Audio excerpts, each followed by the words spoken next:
سئل الرسول محمد صلى الله عليه وسلم، قيل يا رسول الله من أفضل الناس؟ قال النبي صلى الله عليه وسلم: كل مخموم القلب صدوق اللسان.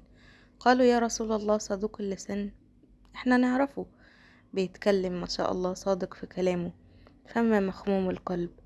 فقال النبي محمد صلى الله عليه وسلم: التقي النقي، ليس فيه حقد ولا بغضاء ولا حسد لأحد من المسلمين. أين هذا القلب التقي النقي اللي ما يحملش في قلبه حسد؟